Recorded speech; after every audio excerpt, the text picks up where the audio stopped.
Hello friends, आप सभी का बहुत बहुत स्वागत है कम्युनिटी रेडियो वक्त की आवाज के यूट्यूब चैनल वक्त की आवाज रेडियो में। मैं हूं आप सभी के साथ आपकी रेडियो होस्ट अंशिका। और फ्रेंड्स, आज हम लेकर आए हैं आप सभी के लिए अपने डिजिटल हैंडल पर एक खास प्रोग्राम जो कि संबंधित है आप सभी के स्वास्थ्य से। और हमारे कार्यक्रम का नाम है घर में क्यारी सेहत न्यारी। तो आप सभी हमारे इस खास कार्यक्रम को जरूर सुने। सेहत हो प्यारी जब घर में हो क्यारी, सुन लो यारों मेरी ये बात। सेहत हो प्यारी जब घर में हो क्यारी, सुन लो यारों मेरी ये बात। पोषण सही विकास, सच्ची सेहत के हैं ये राज। पोषण सही विकास, अच्छी सेहत के हैं ये राज। सुनो दुनिया सारी जब हाँ होगी क्यारी, सेहत भी होगी सबसे न्यारी। सुनो दुनिया सारी, घर में क्यारी तो सेहत न्यारी। सुनिए सिर्फ वक्त की आवाज पे 91.2 FM वक्त की आवाज। साथियों नमस्कार, मार्गदर्शन के सौजन्य से 91.2 FM वक्त की आवाज में प्रस्तुत है प्रोग्राम घर में क्यारी सेहत न्यारी। मित्रों, खुद की सेहत का ध्यान रखना बहुत जरूरी है। जैसे पिछले भाग में आपने सुना कि वसुंधरा जी ने महिलाओं को ये बताया कि खुद की सेहत का ख्याल रखना कितना जरूरी है। और वसुंधरा जी बहुत खुश भी थीं महिलाओं का साथ पाकर। पर अचानक ऐसा क्या हुआ जिससे वसुंधरा जी के होश उड़ गए, जानेंगे आज। पर वसुंधरा जी आज एक महिला से बात कर रही हैं। आइए सुनते हैं वो बात।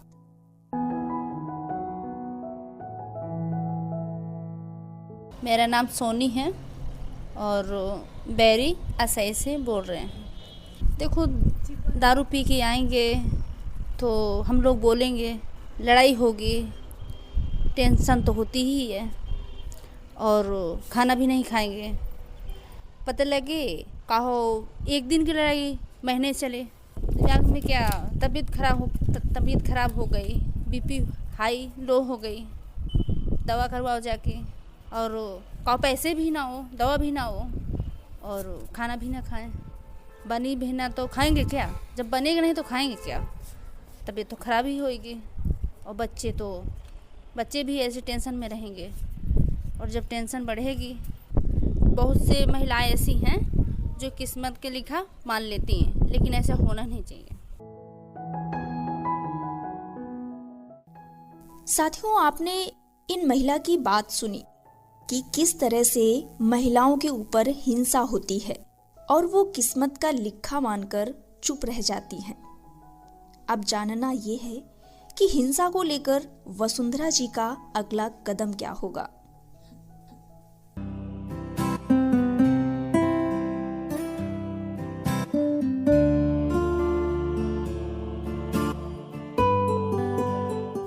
कल की सारी बातें डायरी में लिखते हुए मैंने रास्ते में जो देखा उसको जब मैं लिख रही थी तो मेरे हाथ कांप रहे थे। काली साड़ी में वो महिला जिसके बाल बिखरे, हाथों की चूड़ियां टूटी हुई, माथे से खून टपकता हुआ। कुछ लोग उसे हॉस्पिटल लेके जा रहे थे और एक पुरुष जो गाली गलौज कर रहा था। वहां का सारा दृश्य देखकर मुझे समझते देर ना लगी कि हो ना हो कोई महिला घरेलू हिंसा का शिकार हुई है। उस वक्त हालात कुछ ऐसे थे कि मैं वहां चाह कर भी नहीं जा पाई, पर मेरा दिल उस महिला की दशा को देखकर कचोटता रह गया। तभी मैंने तय कर लिया था कि सुबह होते ही मैं सबसे पहले गांव में महिलाओं से बात करूंगी। और जैसा मैंने रात को तय किया, ठीक वैसे ही सुबह नाश्ता बनाया, पैक किया और पहुंच गई महिलाओं से बात करने के लिए गांव में। उनसे बात करके ये पता चला कि महिलाएं घरेलू हिंसा का शिकार होती हैं पर किसी से कहती नहीं हैं और अंदर ही अंदर अपने आप को खोखला किए जाती हैं, जिससे उन्हें गंभीर बीमारियों का सामना करना पड़ता है। मैंने बिना देरी किए हॉस्पिटल का रुख किया। वो गांव के प्राथमिक स्वास्थ्य केंद्र में भर्ती थी। मैं वहां पहुंची। मुझे उस महिला का नाम तो नहीं पता था, लेकिन मैंने हॉस्पिटल के पूछताछ केंद्र पर उसकी हुलिया बताकर पता किया तो पता चला कि वो रूम नंबर 5 में भर्ती है। मैं उस महिला के पास गई तो देखा वो अपने 6 साल के बच्चे के साथ हॉस्पिटल बेड पर लेटी है। उसकी दशा देखकर मेरी आंखें छलक गईं। रूधे गले से कहा, अब कैसी हो तुम? उसने आंखें खोली और झट से मेरे गले लगकर रोने लगी। मैं कुछ देर के लिए सुन्न पड़ गई। फिर मैंने कहा, रो मत, बताओ कैसी हो तुम? तुम्हारे साथ कोई यहां है या नहीं? तब उस महिला ने कहा, नहीं। क्यों? तुम्हारे पति कहाँ हैं? आए नहीं है वो। तुम्हें लेकर कौन आया? गांव के 2 लोग मुझे लेकर आए थे, हॉस्पिटल में छोड़कर चले गए। बहन जी, ये एक दिन की बात नहीं है, ये आए दिन होता है मेरे साथ। तुम्हारे परिवार में कोई नहीं है क्या, तुम्हारे पति के अलावा? क्या बताऊं मैं आपको, मेरा भरा पूरा परिवार है, पर मेरे पति के सामने कोई कुछ नहीं बोलता। और ये एक दिन की बात नहीं है, आए दिन ऐसा होता है मेरे साथ जब मेरे पति शराब पीकर आते हैं। मैंने उसके आंसुओं को पोंछते हुए कहा, क्या तुम मुझे जानती हो? हाँ बहन जी, मैं आपको बहुत अच्छे से जानती हूँ। आप भले ही मुझे ना जानती हो, मेरा नाम उर्मी है। जब आपकी बातें घर में होती हैं कि आपने हमारे गांव मणिपुर के लिए कितना कुछ किया है, आप जैसी ही महिला चाहिए थी हमारे इस छोटे से गांव मणिपुर के लिए। तब मैंने कहा, उर्मी, मैंने इस गांव के लिए अभी कुछ भी नहीं किया है। जब तक तुम जैसी महिलाएं घरेलू हिंसा का शिकार होती रहेंगी, तब तक ये गांव कैसे बदल सकता है, बताओ? बहन जी, मेरी चोट तो आपने देख ली जो मेरे शरीर पर है, लेकिन हमारे गांव समाज में महिलाओं को सिर्फ शारीरिक हिंसा ही नहीं, मानसिक हिंसा का भी शिकार होना पड़ता है। वो आप कैसे जान पाएंगी बहन जी? उर्मी की बात सुनकर मुझे समझ आ गया था कि सिर्फ शारीरिक स्वास्थ्य ही नहीं, मानसिक स्वास्थ्य भी जरूरी है। बाहरी हिंसा तो हर किसी को दिख जाती है, पर आंतरिक हिंसा को अब मुझे देखना होगा। मैंने उर्मी से कहा, अच्छा ये बताओ उर्मी, जब तुम्हारे पति इस तरह से मारपीट गाली गलौज करते हैं तो तुम उनसे कुछ बोलती नहीं हो क्या? बहन जी, मैं क्या बोलूं? जब वो नशे में रहते हैं तो किसी की नहीं सुनते। जितना अच्छा खिलाते हैं पिलाते हैं, जिस दिन पीकर आते हैं सारा कुछ मार मार कर निकाल देते हैं। शरीर का चोट तो भर जाता है, पर जो चोट आत्मा पे लगी हो वो कैसे भर सकती है? उर्मी की दर्द भरी आवाज मेरे दिल को छेद रही थी। मैंने उसे आराम करने को कहा, साथ ही किसी भी समस्या के लिए मुझे बताने को कहा, और मैं वहां से निकल पड़ी।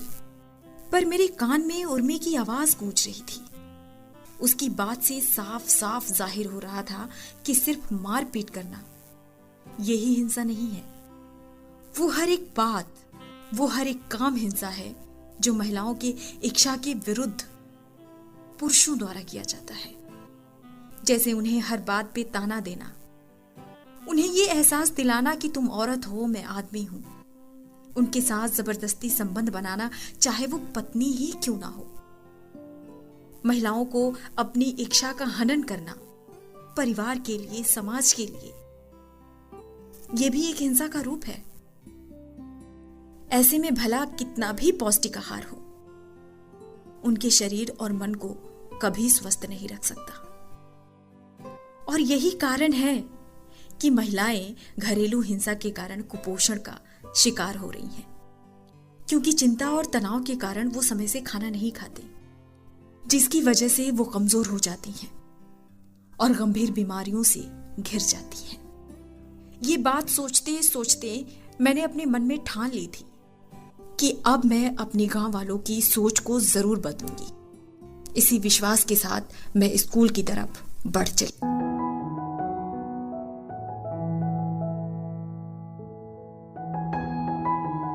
मित्रों, आज आपने जो कहानी सुनी, ये सिर्फ गांव मणिपुर की ही कहानी नहीं है, हम सभी के गांव, शहर, समाज की कहानी है। आपको क्या लगता है इस विषय पर? क्या ऐसा करना महिलाओं के साथ उचित है? साथियों, मैं बस इतना कहूंगी, सोच बदलिए, क्योंकि स्त्री से हमारा अस्तित्व है। इसीलिए हम सभी का ये कर्तव्य है कि हम उनकी अस्मिता को कभी ठेस ना पहुंचाएं। आपका क्या विचार है? आप हमें फोन करके बता सकते हैं नंबर 7897 96 96 96 पर। सेहत हो प्यारी जब घर में हो क्यारी, सुन लो यारों मेरी ये बात। सेहत हो प्यारी जब घर में हो क्यारी, सुन लो यारों मेरी ये बात। पोषण सही विकास,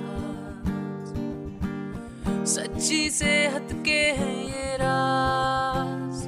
पोषण सही विकास, अच्छी सेहत के हैं ये राज। सुनो दुनिया सारी जब हाँ होगी क्यारी, सेहत भी होगी सबसे न्यारी। सुनो दुनिया सारी, घर में क्यारी तो सेहत न्यारी।